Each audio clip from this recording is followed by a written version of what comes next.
Good morning, Nigerians, especially the people in Yoruba land. This message is for our kings and the elders. Kábíyèsí o, mo kí gbogbo ọba ilẹ̀ Yorùbá, ẹ kú ojúmọ́. Nigeria is getting worse. Nigeria is getting worse.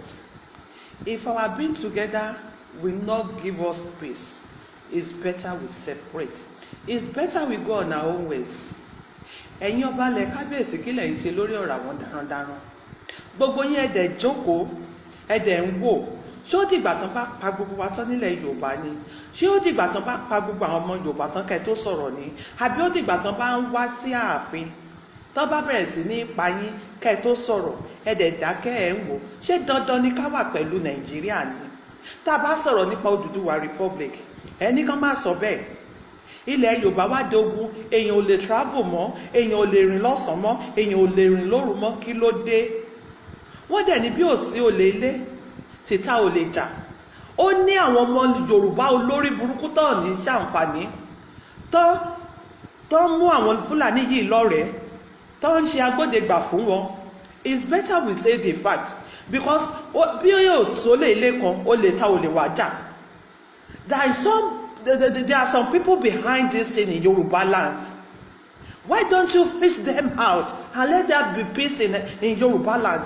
And particularly about Yoruba land now. There is nothing concern me about Nigeria. When the time comes, I will talk about Nigeria. But ẹ jẹ́ ká kọ́ sọ̀rọ̀ nípa ìlú tiwa náà. Kí ló dé? Gbogbo ẹ̀yin ọba ẹ̀dẹ̀ dákẹ́ ẹ̀ ń wò. Torí nǹkan tẹ́ ẹ máa jẹ. Ẹ fẹ́ bọ ọjọ́ ọ̀la yín jẹ́. Torí nǹkan tẹ́ ẹ máa jẹ, ẹ lè sòótọ́ mọ́. Òótọ́ wá korò lẹ́nu yín. Ẹ bá àwọn Haúsá ṣe, ẹ bá àwọn Fúlàní ṣe. Have you forgotten that they are the people that betrayed Abiola?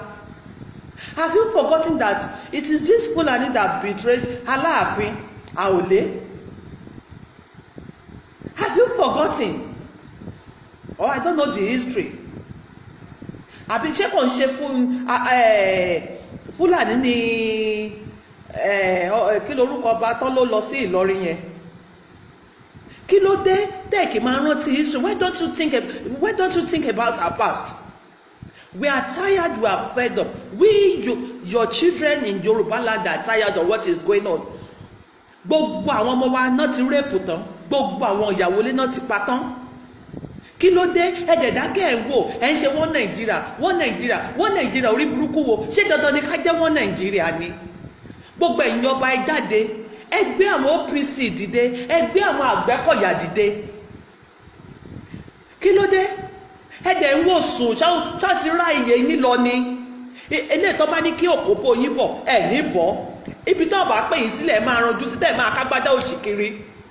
Ṣé ó dìgbà táwa ọmọ ilẹ̀ Yorùbá tá bá bẹ̀rẹ̀ sí ní wà àfi tá à ń insult yín, tá à ń lé yín kúrò lórí oyè? Abẹ́rẹ́ pé kò lè ṣeé ṣe ni, wàláhì tàláhì ó máa ṣeé ṣe. A máa lé yín kúrò lórí oyè ní lélẹ̀ tẹ́ tá a jọ dáwọ́lé yìí. Tẹ́ ẹ̀ bá ti ṣe nǹkan tá a fẹ́ náà, ṣèbí orí wa lẹ́jọba lé. Sórí àwọn Fúlàní lẹ́jọba lé ni. Orí àwọn Fúlàní kọ́ lẹ́jọba lé. Ẹ wò bó ṣe ń pa àwọn èèyàn káàkiri, ojoojúmọ́ kidnapping, ojoojúmọ́ raping, ẹ̀dẹ̀ dákẹ́ ẹ̀ wò. Ọ̀ṣun state ń sìn ó ti di máwọ̀ mọ́. Ekiti state ò lè wọ́ mọ́. Ondo state bẹ́ẹ̀ náà ní kí ló dé, ẹ̀dẹ̀ dákẹ́. And the stupid governors are there, they are doing nothing. They keep on dying and whine with the government because they are part of them. It's so hard for them to say the truth. Ààrẹ Ọ̀nà Kakanfò náà wà níbẹ̀, kò sí nǹkan tó ṣe, wọ́n kàn joyè lásán, wọn ò lè jagun. Ṣé Ààrẹ Ọ̀nà Kakanfò máa ń gbénu ilé ni? Ṣebí torí kó lè jagun fún wa náà ṣe fi wọ́n jọba? Nǹkan tó bá wù yín ni kẹ́ ẹ ṣe o, kò sí nǹkan tẹ̀jẹ̀ tí lè ṣe mí torí ara yín ni mí. Wọn kì í fọmọ rẹ̀ bọ́ rẹ̀.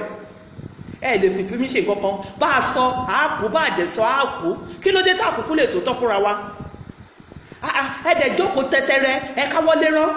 Torí pé àwọn ọmọ yín ò sí Nàìjíríà, ó dìgbà tán bá dúró sí airport tí àwọn ọmọ yín tàbẹ̀rẹ̀ sí nílùú wọn lálùpá.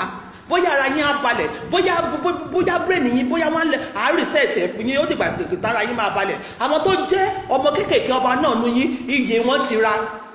Pàtí náà lọ káàkiri, oúnjẹ òṣì náà máa jẹ kiri, tá máa kágbádá òṣì kiri.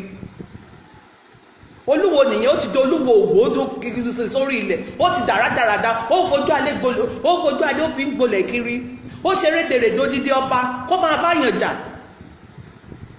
ẹ̀ẹ́dẹ̀ lè pé ọba yẹn náà ká ìwọ ọ̀nà ṣé ẹ̀ ní association of council of obas ni ṣé ẹ̀ kì í lọ sípàdé pẹ̀lú mọ́ ni kí ló dé ẹwọ nǹkan ṣe sọ́rọ̀ àwọn darandaran ó ti tó gẹ́ pípa tí Fúlàní pawọ́ ó ti tó gẹ́ ẹwọ nǹkan ṣe sọ́rọ̀ wọn tẹ́ẹ̀bà fẹ́ wà látọwọ́ wa àwa fúnra wa gangan la máa pa yín sìn tẹ́ẹ̀bà ti ṣọ́ra àtobìnrin àtọkùnrin tá a sì lágbára díẹ̀ tá a lè sáré kiri a máa wọ ààfin báyìí a máa wọnú ààfin gbogbo ẹ̀yin ọba Yorùbá tẹ́ ẹ káwọ́lé rán tẹ́ ẹ tàwa fún Fúlàní yẹn a máa wọ ààfin a dẹ̀ máa mú yín kọ̀ọ̀kan à lé yín kúrò ń lù ó yẹ èrò pé a máa ṣàbáàní lè ṣe ẹnu ẹ̀ lájọ wà yẹn ó dàbọ̀.